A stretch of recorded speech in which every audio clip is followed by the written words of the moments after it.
호남, 그러니까 어떻게 보면은 광주에서부터 어제도 뭐 경선 결과 네. 발표가 됐지만은 경선을 통해서 새로운 정치를 하겠다라는 분들도 지금 나오고 있고 네. 그것과 별개로 또 뭐 지역을 위해서 어떤 활동을 해왔기 때문에 더 이어가야겠다라는 네. 분들 목소리도 있는 것이고 이 국민들이 평가할 겁니다. 네. 국민들, 지역 주민들, 유권자들이 또 경선 과정이나 공천, 본선 과정에서 평가를 할 터인데 자, 지금 의원님은 어떻게 좀 상황을 좀 보고 계신지요? 네. 뭐 저는 이제 어제 네. 경선 일정을 이제 경선에 참여할 수 있도록 확정된 명단에 포함이 된 거여서요. 네. 4차 공천 이제 관련해서 경선 운동화를 거쳐매고 네. 경선 승리를 위해서 열심히 뛰고 있습니다. 다만 호남의 민심이 네. 윤석열 검사 정권의 탄생에 대해서 결국은 책임져야 해야 되는 사람들이 누구냐. 그러니까 지금 굉장히 어려운 민생고가 어디서 비롯된 것이냐에 대해서 굉장히 말씀들이 많으시거든요. 네. 결국 이제 이런 것들을 해결해내는 것이 정치의 역할이고 우리 민주당에 주어진 과제이기 때문에 네. 이러한 과제를 누가 제일 잘 할 수 있을 것인가. 특히 촛불 정신으로 만들어졌던 문재인 정부 그 과제가 이제 다음에 우리가 집권하는 정부의 과제일 것인데요. 네. 이러한 과제를 누가 제일 제대로 떠받들어서 수행할 것인가 하는 것을 지금 이제 호남에서의 경선 과정에서 네. 국민들께서 우리 유권자들께서 판단할 것이다. 저는 그렇게 생각합니다. 그래요. 어떻게 보면 이제 호남 민심이 어떻게 보면 민주당 입장에서는 네. 좀 바로미터라고 할까요? 그러니까 민주당은 이 길로 가야 된다. 네. 뭐 그런 평가를 내렸다라는 얘기도 나오고 있고 그 호남 민심을 바탕으로 민주당이 가야 할 길을 또 생각을 해봐야 된다 이런 그렇죠. 얘기. 그러니까 호남에 대한 중요성을 계속 민주당 내부에서도 강조를 많이 하고 있기 때문에 어떤 평가가 나올지는 모르겠지만 촛불 후보로서 네. 촛불 정신을 혁명을 완수하겠다는 그런 생각을 가지고 정치해왔기 때문에 그런 평가를 뭐 지역에서 호남 민심이 할 거다 이렇게 뭐 판단하고 계시는 그렇습니다. 거네요. 결국에는. 제가 2016년에 네. 현실 정치 이제 민주당의 호남 인재 영입 1호로 뛰어들게 된 거는 풀뿌리 시민 정치의 힘으로 지역과 국가를 바꿀 수 있는 정치 세력화를 해달라 네. 하는 저에게 주어진 소명을 다하기 위해서 지난 8년을 열심히 뛰어왔고요. 그 과정에서 이제 2020년 총선을 통해서 초선 국회의원으로서 많은 활동을 해왔습니다만은 네. 지역의 민심은 이용빈 그동안 의정 활동 참 잘 해왔다. 다만 우리가 집권에 실패함으로써 거기에 대한 무게 있는 책임감도 느끼고 더 잘해라 하는 질타를 받는 것이고요. 네. 이제 광주에 필요한 것은 뭐 새로운 초선 의원이라기보다는 그동안의 고민과 지역과 함께 소통하면서 가져왔던 지혜를 이게 재선 국회의원으로서 지역 발전을 위해서 제대로 힘있게 해줄 사람이 필요하다 하는 이야기를 많이 듣고 있습니다. 네. 거기에 제가 제대로 복무하되 지금 현재 대한민국의 위기 상황을 초래하고 있는 이 윤석열 검사 독재 정권을 제대로 심판하는 데 있어서도 가장 선봉에 서달라 하는 요구를 제가 이제 잘 받들기 위해서 최선을 다하고 있습니다. 네, 알겠습니다. 근데 지금 보면 민주당뿐만이 아니고요. 네. 선택지가 하나 더 생긴 거 아니겠습니까? 새로운 미래. 그러니까 네. 개혁신당과 함께 했다가 지금 11일 만에 결별한 네. 이낙연 대표가 있는 새로운 미래도 어떻게 보면 호남에서 네. 목소리를 내겠다. 이렇게 선언하고 있는데 어떻습니까? 호남 얘기는, 민심은? 네. 결국은 저희들이 뭐 끊임없이 이야기해온 것처럼 시대는 바뀌고 있고요. 네. 이러한 시대의 전환이 누구에겐가는 위기가 되고 또 누구에겐가는 기회가 될 텐데 우리는 이 기회의 시대를 어떤 유능함으로 뒷받침할 것인가. 네. 이게 대단히 중요할 테고 지금 제가 볼 때는 이제 NY와 함께 하고 있는 정치 세력은 이러한 위기 상황에 지금 몰려 있다라고 생각이 되고요. 네. 그러한 위기가 민주당의 위기로 이어져서는 안 된다. 아하. 그러니까 민주당의 위기라는 것은 분열, 뭐 서로 갈등 이런 거 아니겠습니까? 네. 뭐 새로운 민주당을 만들겠다는 식으로 집 밖에 나가서 새로운 민주당을 어떻게 만듭니까? 그러니까 결국은 이러한 갈등을 유능하게 봉합하고 통합으로 이끌 수 있는 리더십이 네. 이미 거기서는 소실됐다라고 보고요. 그렇기 때문에 우리 국민들 특히 광주 시민들은 그런 개혁신당의 움직임에 대해서 싸늘한 시선뿐만 아니라 네. 심각하고 매몰차게 회초리를 들고 계십니다. 아하. 절대 불가능한 대우를 지금 만들고 가고 계신다 이렇게 보고요. 네. 이런 것들 정치적으로 또 심판이 되시겠죠. 그런 측면에서 광주 민주당 또 광주 전남의 민주당이 지금의 경선 과정에서 네. 지나치게 사분오열될 수 않도록 경선을 슬기롭게 그리고 정책 중심으로 네. 새로운 리더십을 만들어가는 방식으로 이루어져야 된다고 생각합니다. 이게 뭐 이낙연 대표가 계속해서 얘기하고 있는 것은 뭐 새로운 미래라는 그 당명처럼 민주당의 여러 가지 이제 잘못된 점들을 다 고쳐 나가면서 호남 민심의 선택을 받겠다라고 하고 있는데 의원님이 볼 때는 그러면 쉽지 않을 것이다. 그럼요. 이렇게 보고 계시는 거군요. 그리고 현안에 대해서 제가 궁금해서 하나 여쭤보면 대통령실이 여가부 이 장관 공석에 있어서 그냥 공석으로 두는 그런 상황이다 얘기를 하더라고요. 그래서 법 개정 이전이라도 공약 이행에 대한 행정부 차원의 확고한 의지 표명이 필요하다는 게 윤석열 대통령의 생각이다.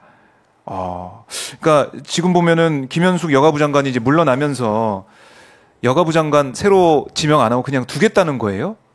이것도 참 이해가 안 간다는 생각이 드는데. 그래서 이건 아마도 네. 윤석열 대통령이 과거 선거 때 여가부를 들었다 놨다 하면서 일종의 뭐랄까 노이즈 마케팅이라고 해야 될까요? 뭐 전 국민을 좀 혼란에 빠뜨리고 또 그것을 통해서 뭐 일정 정도 뭐 이익을 얻었는지 모르겠지만은 네. 대표적인 무능이라고 봐야 되겠죠. 생각이 없는 무능이다. 그러한 대통령의 행보였다. 그렇게 보여집니다. 여가부 장관 자리를 그냥 비워둔다. 이걸 글쎄요. 표심, 그러니까 유권자들이 볼 때는 이렇게 해도 되는 일인가? 있을 수 없는 일이 부처가 벌어지고 있는 것이죠. 남아 있는데 네. 장관이 없는 부처. 그냥 어떻게 보면은 뭐 식물 부처로 그냥 남겨놓겠다는 거 아니냐? 그게 더 낫다고 생각한 모양이죠. 아하. 글쎄요. 이게 뭐 이준석 대표가 이제 개혁신당에서 2030 특히 남성들을 향해 구애를 하다 보니까 또 거기에도 대응하는 차원이 아닌 이런 생각도 들고 총선을 앞두고 여러 가지 사항들이 대통령실 발로 또 정부 발로 나오고 있습니다. 각종 개발 계획도 나오고 있고. 근데 지금 보면은 윤석열 대통령이 부산에 갔다가 대전에 갔다가 아직 제가 광주에 안 온 걸로 제가 알고 있는데 그 후보 때 봤던 행보랑 좀 비교해 보면 글쎄 호남에서 볼 때는 윤석열 대통령이 부산만 신경 쓰는 게 아니냐, 뭐 대전만 신경 쓰는 게 아니냐 이런 생각도 할 것 같아요. 서운하실 것 같습니다, 좀. 네. 어찌 보면은 그 대통령은 한 집권 여당의 대통령. 일 수는 없는 거거든요. 국민 전체의 대통령이어야 하는 게 맞죠. 네. 네, 그 지금의 행보를 보면은 여당의 대통령으로서 호남을 패싱하고 있는 그런 모습을 보여주고 있는 것이어서 정말 그 어떻게 보면은 대통령이 나서서 선거운동 하고 있다 이렇게 보여지는 것이죠. 그래요. 오늘 보니까 오늘은 이 창원 경남도청에서 이 원전 얘기를 했네요.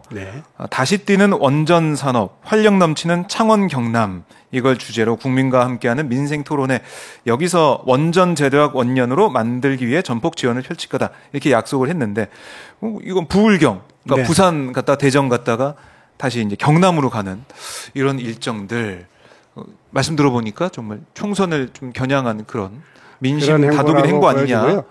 과거에 이제 우리 문재인 정부가 이제 탈원전 뭐 이런 이야기를 꺼낸 적은 없는데 이러한 프레임 자체를 마치 저희들은 뭐 합리적인 에너지 전환이라고 하는 속에서 에너지원을 어떻게 배치할 것인가를 고민해 왔다면은 윤석열 정부와 이제 여당은 이것을 탈원전이라고 하는 프레임 안에 가둬서 이분법적으로 진영을 나누는 것이 자기들한테는 좀 공격하기도 편하고 뭐 했을지 모르겠는데 지금 이제 기후 위기를 극복하고 또 경제를 뒷받침하는 데 있어서는 어떻게 합리적인 에너지 믹스를 만들어낼 것인가가 대단히 중요하거든요.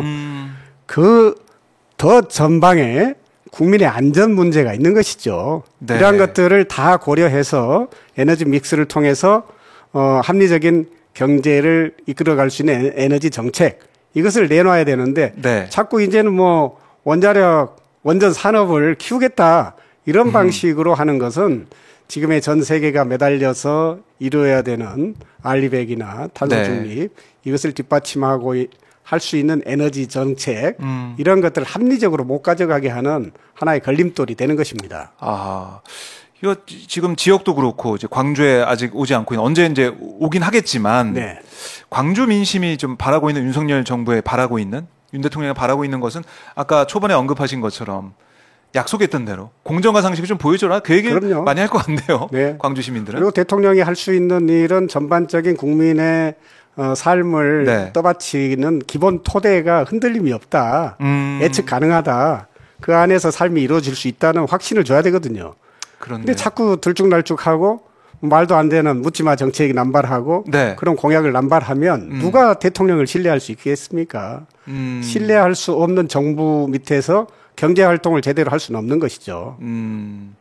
그래요. 그런 평가, 특히 민생 경제에 대한 평가가 이어질 수밖에 없다라는 거고, 국민의힘 상황은 좀 어떻게 보고 계세요? 윤석열 대통령이 이제 민생 행보를 하면서 네. 민생에 집중하고 한동훈 위원장이 국민의힘 비대위원장으로서 좀 어떻게 보면은 각종 여론조사에서 네. 그 보수 진영에서 어떻게 보면 1위를 달리고 있는 네. 차기 대권 정치 지도자 1위를 달리고 있는 한동훈 위원장이 얼굴로 나와 있기 때문에 좀 차별화된다라는 평가도 일각에서 나오고 있는 게 사실인데 어떻게 보고 계십니까, 국민의힘? 참 그 마음이 씁쓸하죠. 검사 독재 정권을 끝장내야 된다고 주장하고 있는데 네. 차기 대통령 뭐 후보감으로 또 이런 법무부 검사 장관, 출신. 검찰 출신의 네. 40대 현재 비대위원장이 네. 거론되고 있다는 사실 자체가 음. 근데 제 입장에서 보면은 이 검사 독재 정권을 영구 집권하려고 핵척하는가? 절대로 막아야 되는 상황인 것이죠. 네. 이런 상황에서 국민들께서 정말 이런 검사들의 무능에 대해서 제대로 이해하고 성토해야 된다. 그 네. 과정이 지금의 총선에서 이루어져야 된다. 이렇게 생각합니다. 그렇네요. 대통령 이제 검사 출신으로 검사총장을 하고 네. 대권에 뛰어들어서 대통령이 됐고, 지금 법무부 장관을 해왔던 한동훈 위원장, 검사 출신 윤석열 대통령 함께 일을 했던 그 밑에 있었던 그 한동훈 위원장이 또 국민의힘 네. 비대위원장을 와 있고, 그리고 뭐 주진우 전 비서관도 뭐 이 어떻게 보면 양지라고 할 수 있는 당선 가능성이 높은 부산의 단소공천이 되고 있고, 네. 이런 것들을 보면은 검사 정권 또 검사 당이 되고 있다, 이렇게 볼 수도 있겠네요. 그렇습니다. 대한민국이 이제 시민의 나라가 되기 위해서 부단하게 노력해 왔지 않습니까? 많은 네. 선열들이 희생하셨죠. 그 과정에서 저희들이 하고자 했던 것은 대한민국 헌법이 받들고 있는 국민 주권주의, 네. 이런 것들이 제대로 실현되는 대한민국 민주공화국을 만들어가는 과정이 있는데요. 네. 그 과정에서 결국은 공권력을 사유화한 사람들, 그 군부 독재도 그렇고 이 검사 독재도 그런 네. 거죠. 공권력을 사유화했을 때 이제 문제가 되는 것인데 끊임없이 이 시민의 나라를 만들고자 하는 우리 민주 진영이 네. 이러한 세력들과 계속 싸워야 되는데요. 그 과정에서 우리 민주당이 어찌 보면 지난 대선 때 네. 관리를 잘 못해서 너무 가슴 아프게 생각하고요. 대한민국을 바로 세우는 일 네. 이번 총선에서 꼭 이루어야 되고 반윤, 반검사 독재 정권의 모든 결집, 네. 또 진보 세력, 또 국민 세력들이 모두 결집해서 이 과제를 해내지 않으면 대한민국의 이제 선진국의 네. 문턱에서 좌절될 수밖에 없는 그런 상황을 목도하고 있다. 네. 네, 그렇게 생각합니다. 이 야권이 함께 하는 걸 강조해 주고 계신데, 네. 사실은 이게 지난번에 비례제 관련해서 연동형이냐 아니면 병립형 회기냐, 그렇죠. 뭐 당내에서도 여러 가지 얘기가 있었어요. 근데 네. 이재명 대표가 결단을 내렸습니다. 네, 네. 지금 야권 비례연합 정당 착착 진행이 되고 있고, 아마 다음 달 3일에 네. 정당 출범한다라고 듣고 있는데, 이것도 뭐 말씀하신 것처럼 윤석열 정권 심판을 위해서 야권이 그럼요. 함께 하고 있는 그런 모습. 함께 해야 되고요. 뭐 소화병적인, 그러니까 자기 이익은 좀 내려놓고 네. 큰 이익을 위해서 함께 결집해야 되는 게 맞고요. 그것은 국민께서 지켜보고 계시고 네. 국민들께서 힘을 실어주실 겁니다. 위성정당 논란은 계속해서 지금 제기하고 있는 게 네. 국민의힘이긴 하지만 사실 병리평으로 가자는 얘기를 국민의힘이 해오다가 지금대로 가면 우리 정당 만들 거다라고 했기 때문에 네. 이재명 대표가 얘기했듯이 아니 권투시합에 칼 들고 나오는데 냄비 뚜껑이 하나 들어야 되는 게 아니냐. 그럼요. 그런 결단하신 아주 거죠. 적절한 비유하셨던 것 같고요. 통 큰 정치인의 모습을 보여주셨고 네. 이런 것들이 국민들께는 좀 신금도 올리고 공감을 통해서 함께하는 그런 힘으로 네. 작동할 겁니다. 결국 정권 심판을 위한 그걸 원하는 국민들이 힘을 실어줄 수밖에 없다. 네. 이렇게 보시는 거네요. 지금 이재명 대표가 단식할 때도 예. 옆에서 계속 계시면 체크하시고 건강 상태를 그렇습니다. 계속 지켜보고 계셨고 네. 이번에도 이 흉기 테러를 당한 다음에도 많이 좀 걱정하셨을 것 같아요. 그렇죠. 단식에 이어서. 의사는 늘 네. 생명의 문제에 가장 최전선에 있는 그런 직업 의식도 있고요.